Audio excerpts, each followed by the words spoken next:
Oh, man. Hey, Art, do you play fantasy football? No, I don't. See, you're a smart man because I wasn't able to enjoy anything today. I was so stressed out. Enough about my fantasy team, though, Art. We've got Sports Sunday coming up in 20 seconds.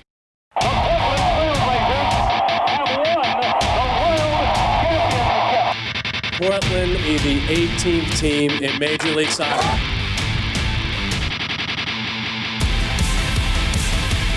It's the City of Portland's championship. It is great to be home.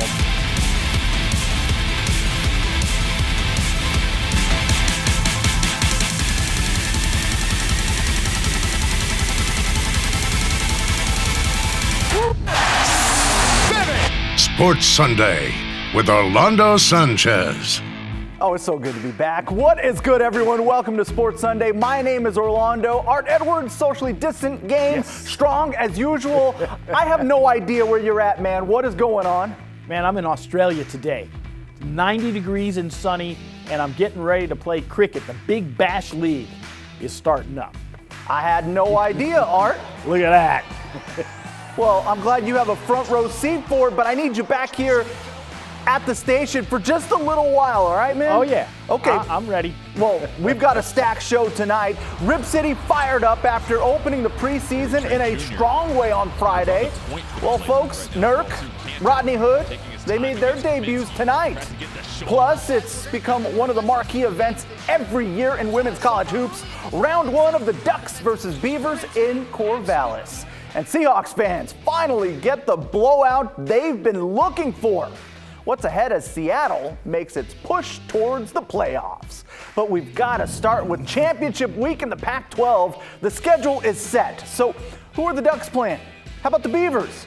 Because no one knew until this morning. That's so 2020, right? Here's where things stand right now. The Beavers host Arizona State. The Ducks are supposed to play Colorado on Saturday night.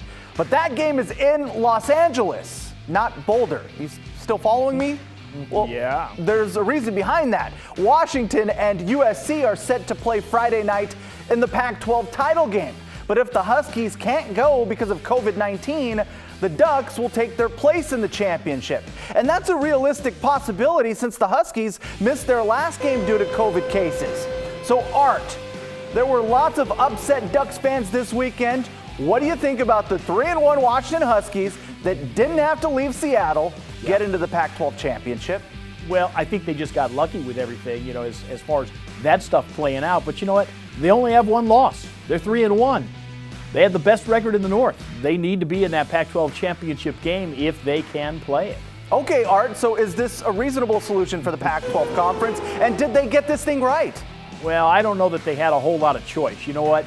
Because of television stuff, they have to have a game on Friday night. And this is probably the best option to let what would be the number 2 team in the North play if the number 1 team can't. Could you imagine a situation where you have 2 teams that didn't win their divisions actually playing for the championship? Because you never know. That could happen with Colorado being the fill-in for USC. That would really be bizarre if it was Colorado and Oregon playing for the Pac-12 championship. Well, this all just is part of this year, right? Yes, it is. Well, Art, it's time to push this thing forward and talk about those Seattle Seahawks. Fresh off one of their worst performances of the season, the Seattle Seahawks, they bounced back in a big way, taking out their frustrations on the league's worst team. That one right there. Lumenfield we go. Seahawks playing host to the winless New York Jets. After giving up 3 points on the opening drive, Seattle reeled off the next 40. Russell Wilson threw 4 touchdown passes to 4 different receivers. How about DK Metcalf hauling in that one? In the process, Wilson breaks his own single-season franchise record with 36 touchdown passes this season. Wilson also had an interception. And speaking of picks, Seattle dropped a couple that could have made things even worse for the Jets. It was a big day for Jamal Adams. He was credited with a sack in the second quarter right here, chasing Sam Darnold out of bounds. Adams set the NFL record for sacks in a season by a defensive back. He's got 8.5 this season. Oh yeah, by the way, the Seahawks won this game 40-3. It's the Seahawks' largest win since 2012 when they beat the Cardinals 58-0. They improved to 9-4. They stay even with the Rams for the top spot in the NFC West. I think it's a great time just to stay focused on the mission. You know, and the mission is to win it all. And you know, there's no easy trip, there's no easy game, there's no easy moment. It's really fired up that at this time of year we're playing our best football, and it's going to make a difference if we're going to have a chance to do something special this year. It's going to be because the defense has really turned it around and put us in this kind of position. So we know that we can score points. We know we can do that on offense, but to put this together like this is really a big deal. Let's head inside the press box and check in with Seahawks insider with NBC Sports Northwest, Joe Fann. Joe, your thoughts on today's game? Yeah, it was a good team beating a bad team. There's not a whole lot to take away from it other than, the Seahawks hadn't shown they can blow a team out yet. They didn't last year and in years previously either. And so it was really important for them to come out, put the foot on the gas and not let up for 60 minutes. And that's what they did. They're clearly the better team. They're the superior team. And you saw that from the kickoff and the final score of 40-3. You didn't see any sort of let up during this game. Until Russell Wilson was taken out of the game in the third quarter because they were up by so much. And then the defense, after giving up a field goal on the opening drive, not allowing another point in the game, there was some pride there as well. And so from a mentality standpoint, I think it's really important to just show up and take care of business and really embarrass a team that you really should embarrass. All right, Joe, so let's look ahead now. What's next for this team? What do they got to do? Yeah, well, that game in Week 16 against the Rams is the one that's looming, but you got to get through the Washington football team first, and that's a big one. The Washington football team is playing really well right now. That defense, led by Chase Young, has been tremendous of late. The offense doing just enough, but that's a game the Seahawks should win. And then you come to Week 16, assuming both the Seahawks and the Rams are 9-4. It's a must-win game because you can't lose the tiebreaker there. And so the NFC West still very much a possibility. So is the 2 seed. The Saints lost on Sunday. The Packers are still just one game up, so now the Saints and Packers are 10-3, just one game ahead of the Seahawks at 9-4. So there's still a chance the Seahawks can run the table, and a long shot for the 1 seed with the 2 seeds in play, and maybe you get a chance to host a game or two in the postseason. But got to get through Washington, and then once you get to the Rams game, that's really the big one. Every game matters just a little bit more now. Things really heating up. Joe Fann joining us from the press box at Lumen Field. Appreciate you as usual, man. You ready to do this, Art? I'm ready. Let's take a look around the NFL driven by Hyundai. After the Rams won on Thursday night, the Seahawks keeping an eye on those Arizona Cardinals who took on the Giants. Quarterback Daniel Jones back, but it wouldn't make a difference because Kyler Murray is out there doing Kyler Murray stuff. Like, come on, man. Arizona cruises to a 26-7 win. The Cardinals snap a 3-game losing streak. The Giants' 4-game win streak comes to an end. Both teams still alive in the playoff hunt.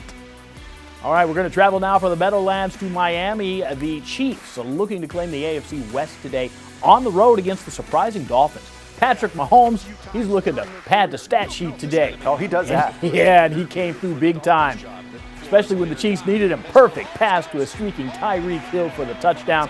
Mahomes threw for 393 yards and 2 touchdowns. He did have 3 interceptions, though. Chiefs scored 30 unanswered and then held on to beat the Dolphins 33-27. Kansas City 12-1. They clinched the AFC West. That's Mahomes' version of an off night. Okay, cool. Well, we'll take a long trip to Los Angeles for the Falcons against Justin Herbert and the Chargers. Herbert looking to redeem himself after last week's rough game, and he did the job today, threw 2 more touchdown passes, and then he led the Chargers on a game-winning drive, setting up the field goal as time expires. The Chargers pick up a rare W, 2017 over the Falcons. Both teams have been eliminated from the playoffs. We're going to move on to the Motor City now. Let's in a go. battle in the NFC North. Green Bay visiting Detroit. Aaron Rodgers up to his usual tricks. He's having a great year, maybe MVP-like. 290 yards passing, 3 more touchdown passes today. He ran for a touchdown as well. Green Bay beats Detroit 31-24. Packers clinch the NFC North, and since the Saints lost today, they still have a chance at the number 1 seed. Adams can move. Oh, yeah. All right, Art, it's time now to take a look at the players and teams that had good weeks and, those ones that had Not so good weeks? Oh, that's interesting. Well, Yes, let's it talk is. about those heroes and zeros. We start with the heroes first. First up, Tennessee Titans' Derrick Henry. He went off, 215 yards rushing, 2 touchdowns. If Tennessee wants to win, all they got to do is give this man the ball. Titans crushed the Jags 31-10. Hey, our other hero this week is the Eagles' Jalen Hurts. He led Philadelphia to a victory in his first NFL start. Hurts threw a touchdown pass and ran for over 100 yards. Eagles shocked the Saints 24-21. The loss stopped the Saints' 9-game win streak. Oh, okay. Well, we move on to those zeros. Oh. How about Dan Bailey, the kicker for the Vikings? Couldn't kick anything between the uprights today. Missed 3 field goals and an extra point. First one to do that since 1961. Vikings lose 26-14 to Tampa Bay. Just about ends their playoff hopes. Oh, yeah. And our last zero, this hurts me. The 49ers' Nick Mullins. He had a rough one. He fumbled twice. One of those was picked up and returned for a touchdown. And then he threw a pick 6. Niners lost to Washington 23-15. Washington's now 6-7 and on top of the NFC East. San Francisco is in last place in the NFC West, and their playoff chances are pretty slim. I thought you handled that like a true professional, Art. Thank you. I was wondering if you'd get through that all right. It was tough, real tough. All right, still to come, Art. Damian Lillard already working on his coaching career. Check it out. But don't worry, he's not giving up any playing time. Highlights from night 2 of the preseason, and later a big shakeup in minor league baseball. It ends with one local team getting promoted while another potentially left out in the cold.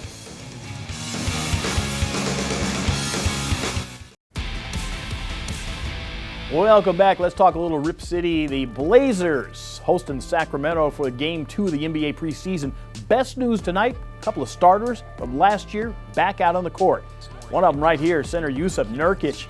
He was in the starting lineup tonight, sat out the first game because of COVID protocols. He had to wait until he was cleared. Nurk didn't play a whole lot tonight, but he had 4 points, 4 rebounds, a couple of blocked shots. The other guy in the lineup today who played today, Rodney Hood, he checked into the game in the first quarter, his first action since his injury in December of last year. Put in 12 minutes of floor time, scored a couple of points. Really good to have him back on the court right now. But the Blazers, they fell to Sacramento in the second preseason game, 121-106. Portland back on the court Wednesday night against the Nuggets in Denver. Orlando, any takeaways from these 2 games? Oh, first and foremost, Art, it was good to see Rodney Hood back out there after a year away from the game. You know how hard he's worked to get back out there, but I think the hype is real. Fans should be really excited to see this team play this season after a couple of preseason games that don't count. They're longer, they've got wings, they've filled a bunch of needs. Derrick Jones Jr. cutting to the basket, throwing it down, having Carmelo Anthony shine off the bench. A lot of guys filling in those roles, missing pieces that they didn't have last year. So it's going to be fun seeing them play when those games start to count. Over the last couple of seasons, we've been spoiled by the Ducks and Beavers playing both conference basketball games over one weekend. We didn't get it this year, but the rivals faced off tonight for round 1 at Gill Coliseum. Oregon, though, had no trouble in this one. Freshman Tahina Paopao led the Ducks with a career-high 22. She can ball. The Ducks started hot and just poured it on. They were led by as much as 29 in the second half. Taylor Mikesell, the transfer from Maryland, a big game for her with 21 points. Oregon wins it 79-59. Head coach Kelly Graves pleased with what he saw. We did a lot of really good things, and it helps when we make 50% of our 3 shots. I thought that really set the tone early, and this was a good victory. The Beavers don't lose like this very often here at home. Yeah, the Beavers, they've lost 2 in a row. The Ducks, they're undefeated and in the top 10. So, Art, does this Ducks team surprise you? Yeah, a little bit, because it's like they just reloaded. I know they had, like the best recruiting class of the nation with 5 five-star players, that kind of thing, and some of the returning folks. But yeah, I think they're even stronger than I thought they were going to be coming into this season. Look out if this is only the beginning. Yeah. Still to come, a heartbreaker for the Beavs. We'll hear from the team about the one that got away. 2 weeks ago, she made history as the first female to ever kick off at the Power 5 level. Now she can be the first to make an extra point at the Power 5 level. Right through there. You love to see it. This is awesome. Vanderbilt kicker Sarah Fuller became the first woman to score points in a Power 5 football game, drilling the extra point against Tennessee on Saturday. Fuller is Vanderbilt's goalkeeper for the women's soccer team, and she joined the football team when they needed another kicker. That's also your Toyota Sunday sizzle.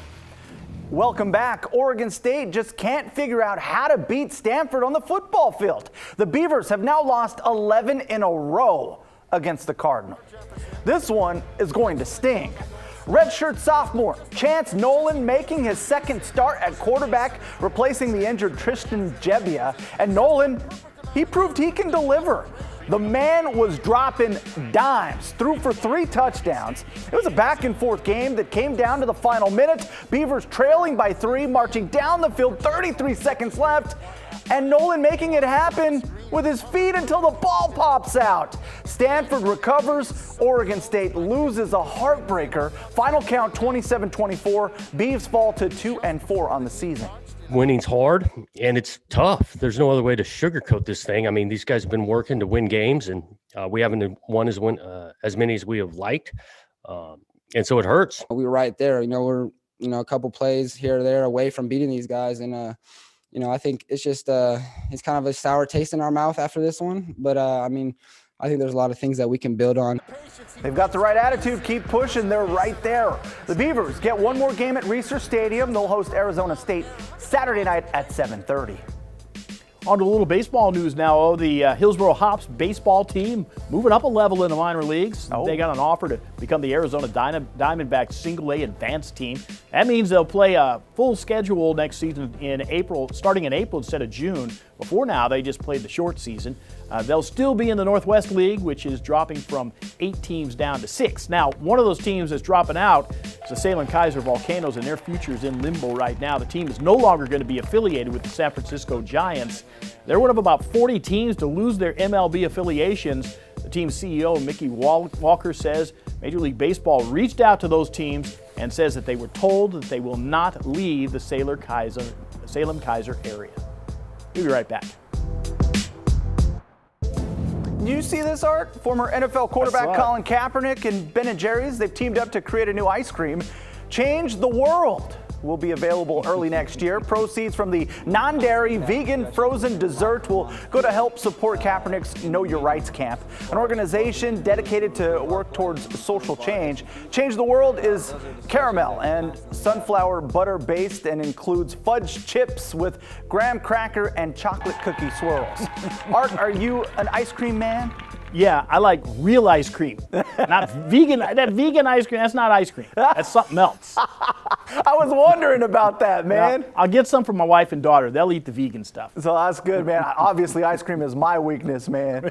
All right, it's time to go. Thank you so much for joining us. We leave you with our Plays of the Week.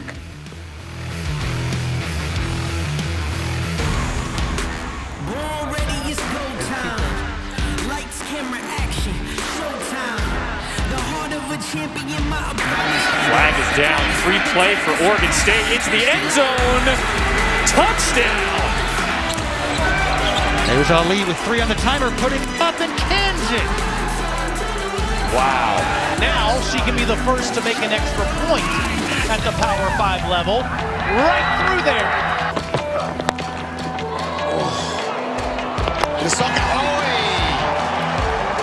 That is brilliant.